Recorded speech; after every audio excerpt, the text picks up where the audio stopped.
Welcome back, everyone. And this one, honestly, this turns my stomach. It seems that an Ohio State Congresswoman has drafted an amendment saying that while the current law says you cannot abort a child after a heartbeat is detected, you can if they're black. The fact that anyone, anywhere, could actually present an amendment to a state constitution like that shows me a person that should have no authority over anyone anywhere at any time. But of course, here it's presented by the person doing it as just necessary. Apparently, Representative Janine Boyd drafted the amendment which would exempt African Americans from the heartbeat bill. Now, of course, as she goes on to say, Boyd likened restrictions on abortion to slavery as she urged her fellow lawmakers to support the measures. Black slaves were once treated like cattle and put out to stud in order to create generations of more slaves, argued the Democrat. Our country is not far enough beyond our history to legislate as if it is. Now, for those of you who have watched long enough, for those of you who have followed me on Twitter, you'll know that I studied for several years to become a history teacher, social studies teacher, in fact. And sadly, due to the fact that in my area only coaches get those classes, I'm not able to teach. But I can tell you that, on one hand, Representative Boyd is correct. Slave owners, 150 plus years ago, would force their slaves to breed. In fact, some of them would impregnate their female slaves personally because they would see the child as the child of a slave unless a slave themselves. But telling people who have sex willingly that, and I'm going to start over, telling people who are pregnant now that you can abort your child up to the point a heartbeat is detected is not the same thing. It is not breeding slaves. Okay, we've seen statistics from several states where the vast majority of abortions are purely elective. And that turns my stomach as well. Now, this one here, thankfully to Abby Johnson, who used to work at Planned Parenthood, so she should know it very well. She is now a very staunch advocate of the pro-life agenda. She has just basically ripped this argument up one side and down the other. Basically saying that a female African-American Democrat state representative from Ohio presented an amendment to the Ohio heartbeat bill. Okay, I was wrong. Amendment to the bill, not the Constitution. This amendment would have made an exception for African-American babies, because apparently a 38% national abortion rate in the African-American community isn't enough.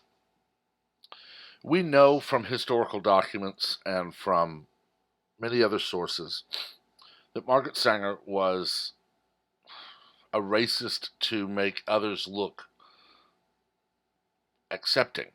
Okay, she literally started Planned Parenthood as a form of eugenics, as a way to thin the African American population. That was her goal. Planned Parenthood later would, pardon me, Planned Parenthood would later basically find someone, which they did in Jane Roe, not her real name, to have the court case Roe v. Wade.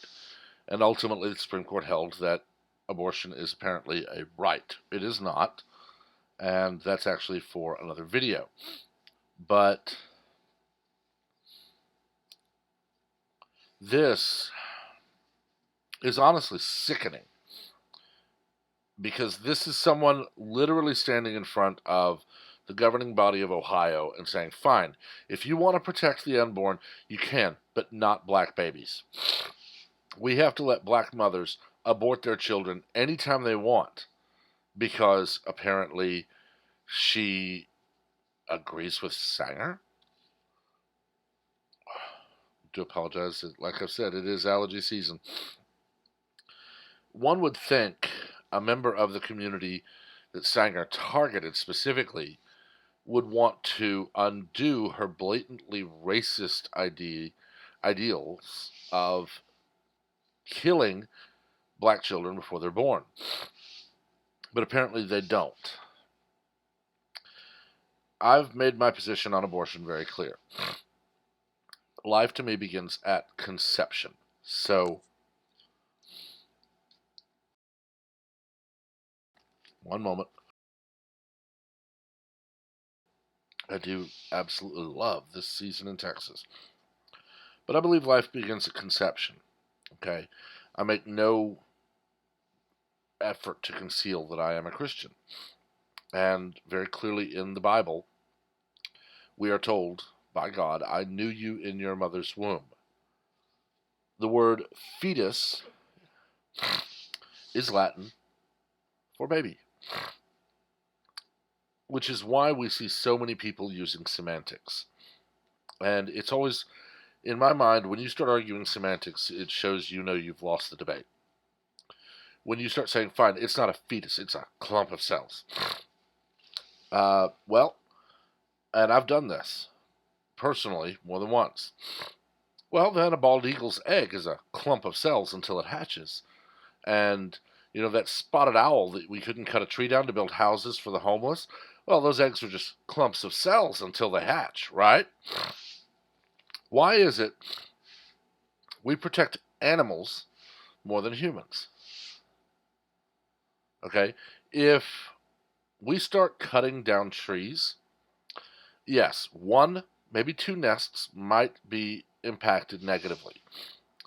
But these are not salmon who return to the exact same stream at the same time every year, swim upstream to the exact same place they were born to spawn.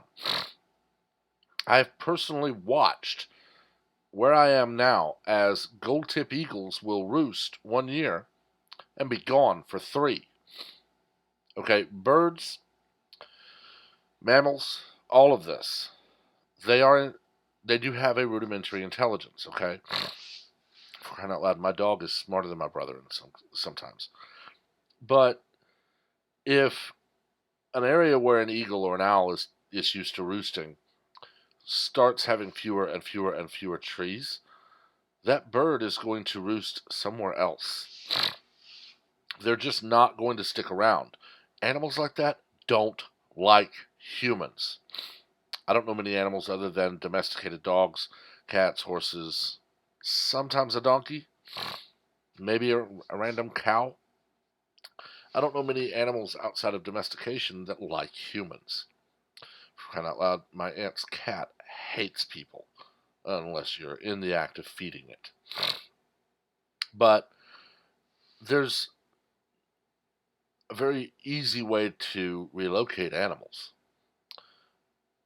But when it comes to humans, it's not life. Because as with all arguments where you want to get rid of something, you have to devalue it.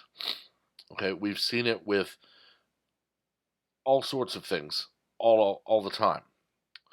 Okay, firearms, people who hate them, they have to devalue the Second Amendment. They have to call you a coward. They have to call you a killer. They have to call you a criminal, a rapist, a murderer, a terrorist. And by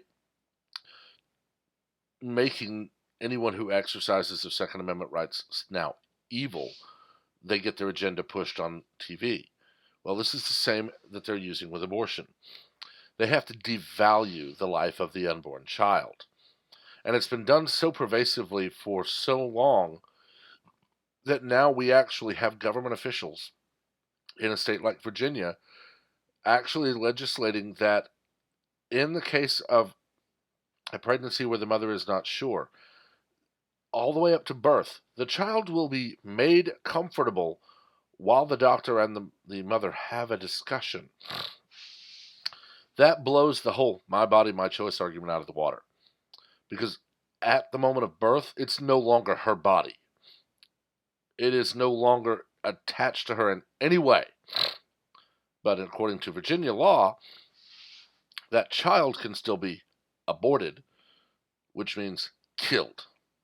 This is a child that's viable, very much so, living outside of the womb, and they're still debating on whether or not it should live. We have, I believe it was an Alabama Democrat that actually said, you kill them in the womb or you kill them later.